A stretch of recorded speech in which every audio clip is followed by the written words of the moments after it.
The best players in the world prioritize their relationship to the truth above almost everything else. With the majority of people, the majority of players tend to care more about validating their stories and staying safe and doing what is good enough or any number of other things. They tend to subjugate the truth. They tend to cherry pick information. They tend to filter things through a lens that validates their worldview and their preconceptions. The real path to progress and evolution and growth in poker, and I think anything else, is to prioritize the truth above our comfort, above our stories, and not just assume that we know everything.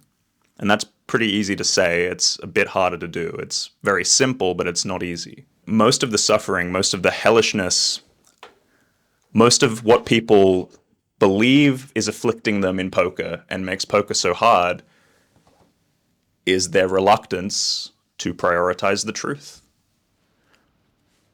People say they're on a downswing, for example, and I've copped a lot of flack for saying that there's no such thing as downswings, because there isn't. You're either describing a limited frame, a sort of snapshot, and saying, my graph went down over this point, and then, sure, that's tautologically true. If you want to call that a downswing, it's a downswing.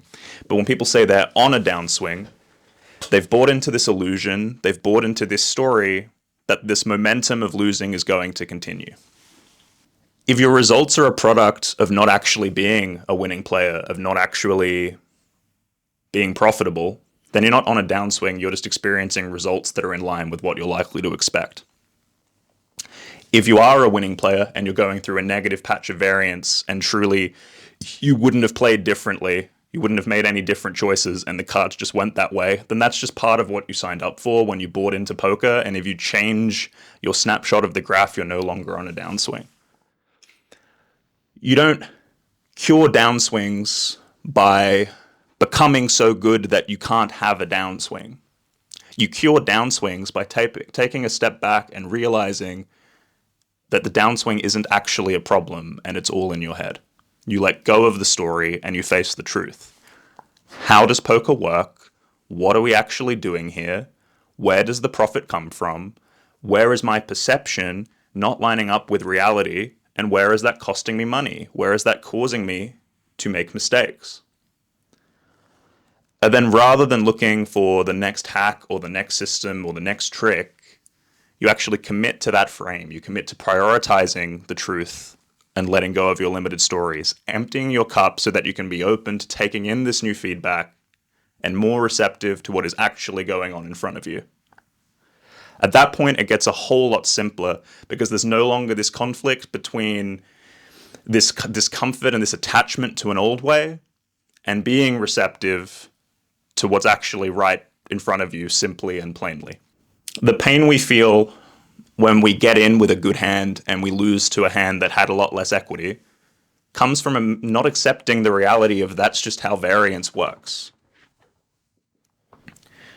If we get mad when we lose a flip, if we get mad when we lose an 80-20, we are disconnected from truth, we are disconnected from reality, we are prioritizing a story, a delusion, a preference, an egocentric idea that we came up with that we ought to win, or we're due to win, or we can't lose again.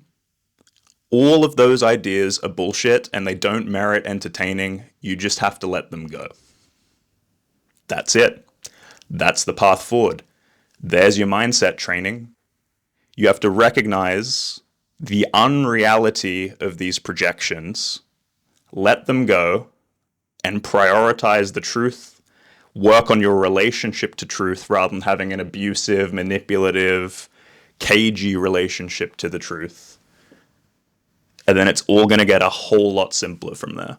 I'm speaking about it very generally here because you know what it is and you don't need me to tell you. The more I tell you what the truth is or exactly what you should do, the more you're going to be attached to your interpretation of my idea about what truth is, and that isn't it. All they are, at best, is signposts to nudge you in that direction and do what you know you need to do.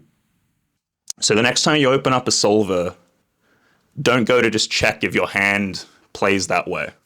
When you open a solver, use it to challenge your preconceived notions. Use it to shake you out of how you think things have to work, instead of just validating what you already know and staying stuck.